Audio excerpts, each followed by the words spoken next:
We're here at the Stoughton High School to show you what happens when schools, businesses, and the community work together. We're here to reveal Stoughton High School's FabLab.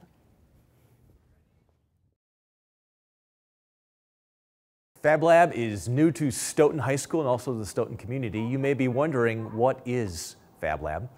FabLab is short for Fabrication Laboratory. It came to us from MIT, Massachusetts Institute of Technology, and a professor by the name of Neil Gershenfeld. So FabLab is a prototyping facility that uses two processes in creating, and those are additive processes or subtractive processes.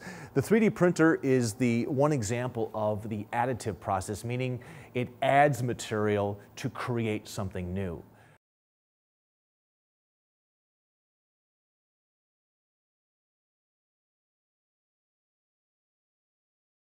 This is an example of a complex item that was printed in our 3D printer. It is a wrench with a movable head. This is one print job. Now the vinyl cutter to my right is an example of a subtractive process where material is fed into it and it takes material away, thus subtracting from the material to create something new.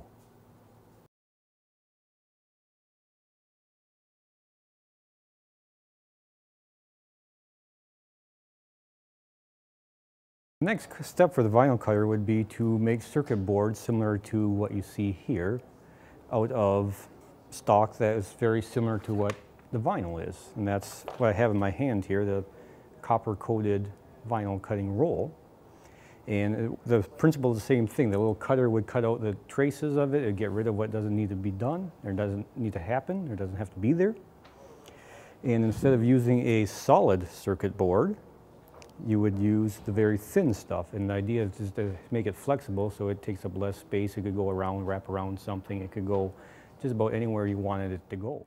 This machine is a CNC desktop mill, and we use it for a couple things in the FabLab, many things in the FabLab. It's subtractive manufacturing, so it can cut wax in this case, it cut plastic, it can cut circuit boards. It also is, actually you can see some of the circuit boards that were made. We talked about the 3D printer and the vinyl cutter and the CNC mill, and the other machine in the FabLab is the laser cutter. And what the laser cutter can do, it can cut and engrave. So you can see some of the stuff that it's engraving.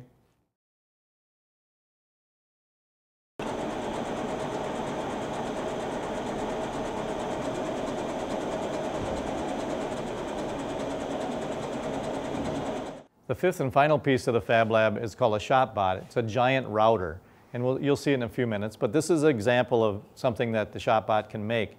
Makes a complete piece of furniture. Without this particular piece of furniture doesn't have any fasteners. It's all tongue and groove together, and it's made on the ShopBot in a few minutes. Now we're in the wood shop near the ShopBot. The ShopBot's a giant 4x8 sheet, 4x8 foot piece of router. It can route anything from Wisconsin little piece of cheese here to the furniture you saw earlier. What's really nice about the ShopBot is we can program any shape or size, anything we want, and then cut it out with this ShopBot. It's very quick, and it's very teaches the students how to manufacture things, right?